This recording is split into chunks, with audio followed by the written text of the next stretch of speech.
Good day, ladies and gentlemen. Harare woke up today to the latest circus manufactured by the well-oiled ZANUPF propaganda machine. An operation so desperate, so creatively bankrupt, and so embarrassingly predictable that even the ghosts of 1980 must be rolling their eyes.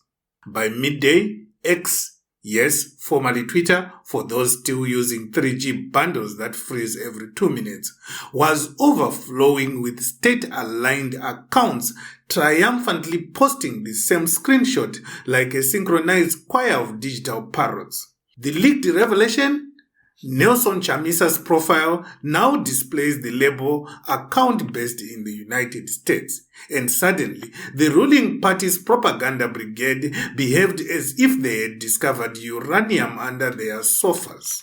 Hashtags like hashtag Chamisa in exile, hashtag CIA puppet, and hashtag abandonment flew around faster than bond notes losing value.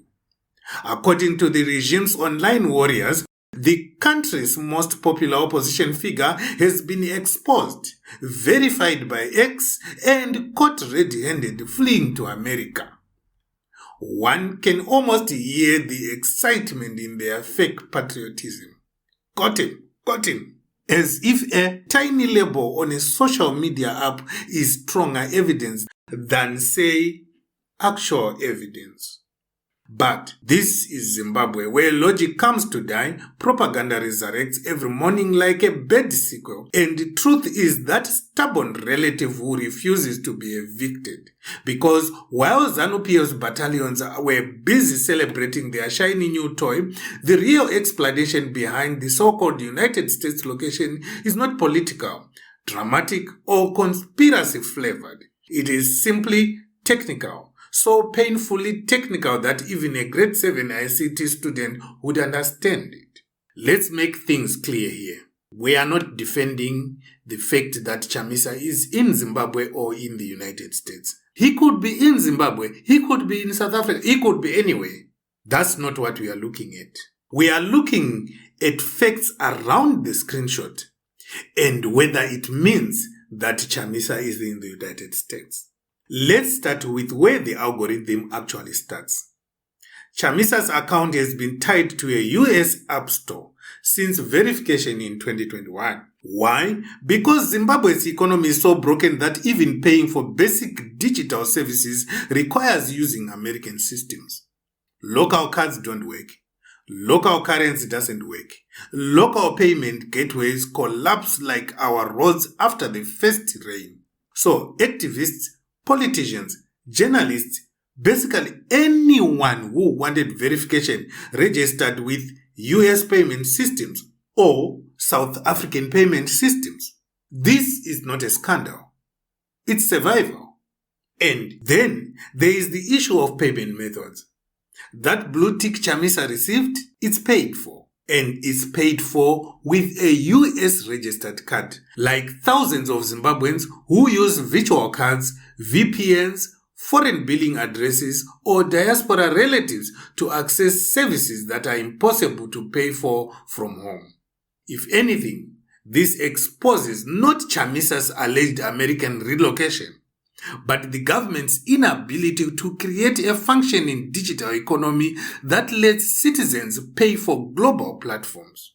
But of course, ZANUPF won't talk about that part. Then enters the Diaspora digital team, part of Chamisa's extended communication network, some working from the United States and United Kingdom. Years of logins from different countries create a blended footprint. This is how algorithms work. Not political genius, not CIA involvement, just simple login data. And now for the juiciest part, Starlink.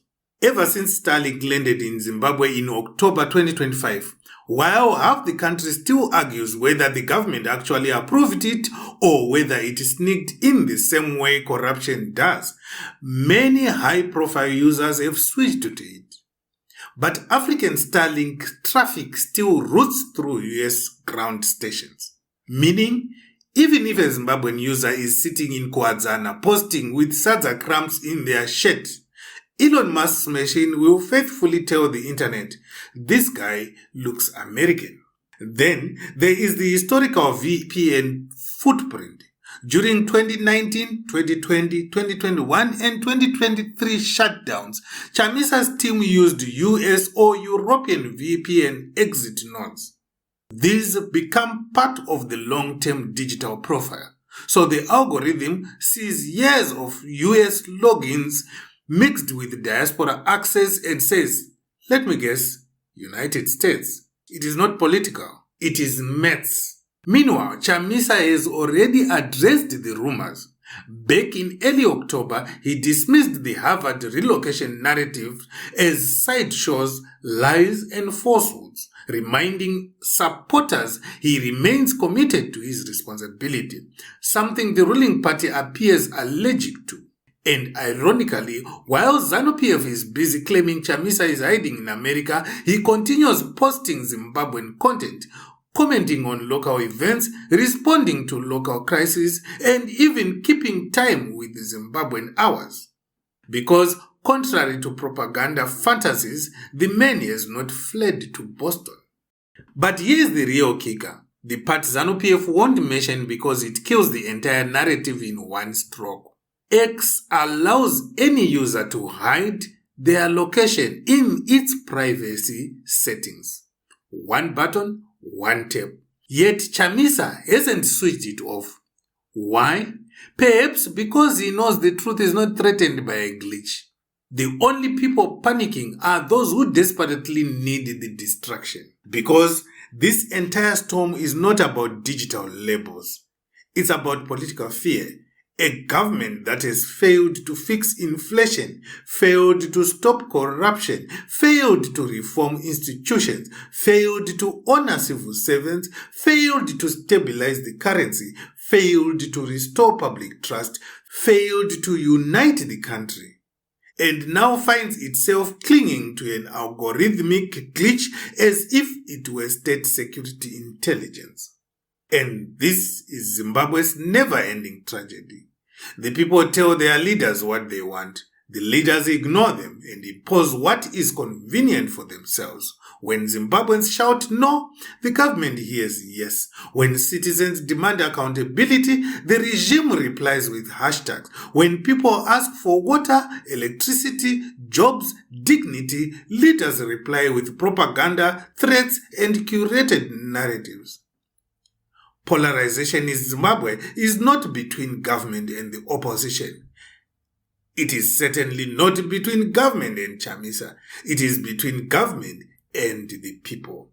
So, as the propaganda campaign rages tonight, state-aligned trolls are still flooding X with their recycled screenshots, hoping to manufacture a scandal where none exists.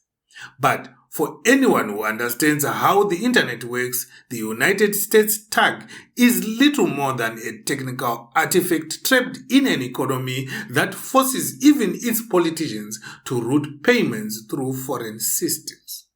And that, ladies and gentlemen, is the entire saga. Proof not of Chamisa living in America, but of a government living in denial.